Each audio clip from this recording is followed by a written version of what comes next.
Assalamualaikum warahmatullahi wabarakatuh. Perkenalkan, nama saya Aurora Dwi Balbina, NIM 22488111044. Saya akan menjelaskan mengenai langkah-langkah penelitian tindakan kelas. Nah, pada bab ini akan menjelaskan mengenai cara-cara mengidentifikasi masalah, merinci langkah-langkah untuk merencanakan perbaikan, menjelaskan langkah-langkah dalam melaksanakan PTK. Yang keempat itu mendeskripsikan berbagai kaidah dan teknik untuk mengumpulkan dan menganalisis data. Yang kelima, menjelaskan langkah-langkah dalam merencanakan tindak lanjut. Rencana dan pelaksanaan penelitian tindakan kelas. Nah, PTK dilaksanakan melalui proses pengkajian berdaur, maksudnya berulang, yang terdiri dari 4 tahap, yaitu merencanakan, melakukan tindakan, mengamati, dan melakukan refleksi seperti yang tampak pada gambar 2.1. Langkah merencanakan merupakan langkah pertama dalam setiap kegiatan. Tanpa rencana, kegiatan yang kita lakukan tidak akan terarah atau sering disebut ngawur atau tidak tersusun. Nah, hasil refleksi terhadap tindakan yang dilakukan akan digunakan kembali untuk merevisi rencana jika ternyata tindakan yang dilakukan belum berhasil memperbaiki praktik atau belum berhasil memecahkan masalah yang menjadi kerisauan guru. Dalam hal ini, daur PTK dengan tujuan perbaikan yang direncanakan sudah berakhir, namun biasanya akan muncul kembali masalah atau kerisauan baru dari guru. Masalah ini akan kembali dipecahkan dengan mengikuti daur PTK. Keempat tahap tersebut merupakan satu siklus atau daur. Nah, oleh karena itu, setiap tahapan akan berulang kembali. Setiap tahapan dapat terdiri dari atau didahului oleh beberapa langkah. Misalnya, langkah merencanakan didahului oleh munculnya masalah yang diidentifikasi oleh guru, dan langkah selanjutnya dengan cepat 4 langkah utama, yaitu mengidentifikasi masalah, menganalisis dan merumuskan masalah, merencanakan PTK, serta melaksanakan PTK. Mengidentifikasi masalah. Mengidentifikasi masalah dalam PTK dimulai dengan mengidentifikasi masalah yang ada di kelas. Guru harus merasakan adanya masalah dan melakukan refleksi untuk memahami masalah tersebut. Guru juga harus mengajukan pertanyaan kepada diri sendiri untuk mengidentifikasi masalah.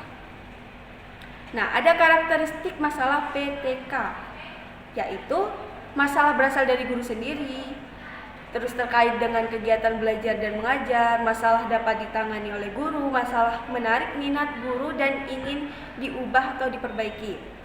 Langkah-langkah mengidentifikasi masalah. Untuk mengidentifikasi masalah, guru dapat mengikuti langkah-langkah berikut. Yang pertama, apa yang sedang terjadi di kelas saya? Yang kedua, ada masalah apa yang ditimbulkan oleh kejadian itu. Yang ketiga, apa pengaruh masalah tersebut bagi kelas saya. Yang keempat, apa yang akan terjadi jika masalah tersebut saya biarkan. Yang kelima, apa yang dapat saya lakukan untuk mengatasi masalah tersebut. Kemudian ada rambu-rambu memilih masalah PTK.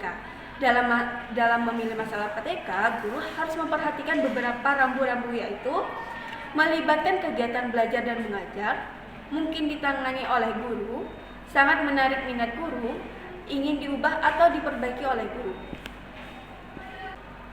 Menganalisis dan merumuskan masalah. Yang pertama itu ada identifikasi masalah adalah langkah awal dalam penelitian tindakan kelas atau PTK.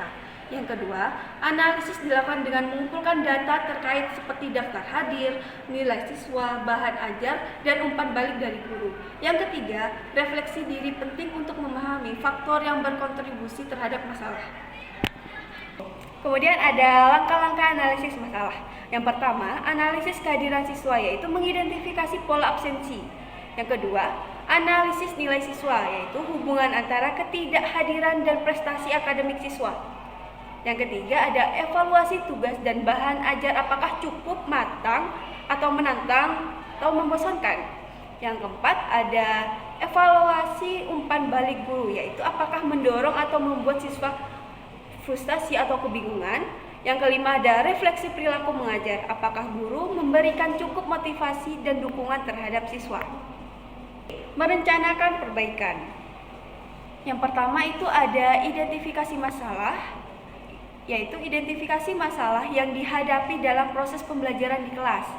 Kemudian ada analisis penyebab masalah tersebut.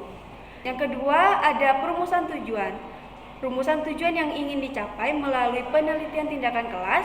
Pastikan tujuan tersebut spesifik, terukur, dan dapat dicapai.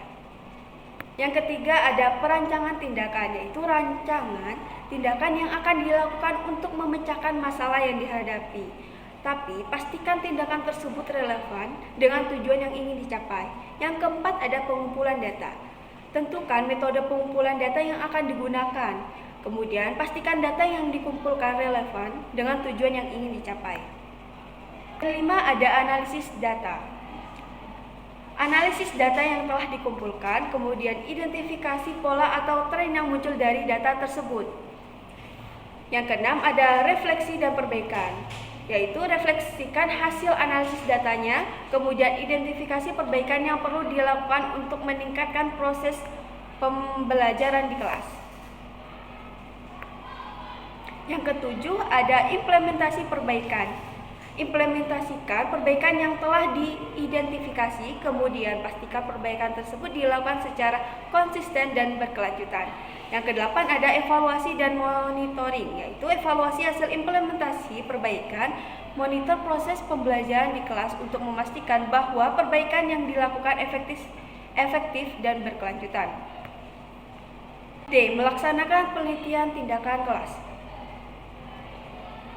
yaitu melaksanakan penelitian tindak kelas adalah sebuah proses yang sistematis dan terstruktur untuk meningkatkan kualitas pembelajaran di kelas. Dalam melaksanakan PTK ada beberapa langkah yang perlu kita siapkan sebelum merealisasikan rencana tindakan. Yang pertama, membuat rencana pembelajaran beserta skenario tindakan yang akan dilaksanakan. Yang kedua, ada menyiapkan fasilitas atau sarana pendukung yang diperlukan. Yang ketiga, menyiapkan cara merekam dan menganalisis data yang berkaitan dengan proses dan hasil perbaikan. Yang keempat, jika perlu untuk menetapkan keyakinan diri. Kesimpulan dari materi ini adalah dapat disimpulkan bahwa siklus PTK dapat diulangi beberapa kali hingga mencapai hasil yang diinginkan. Dengan demikian, PTK dapat membantu guru untuk meningkatkan kualitas pembelajaran dan mencapai tujuan pendidikan yang lebih baik. Wassalamualaikum warahmatullahi wabarakatuh.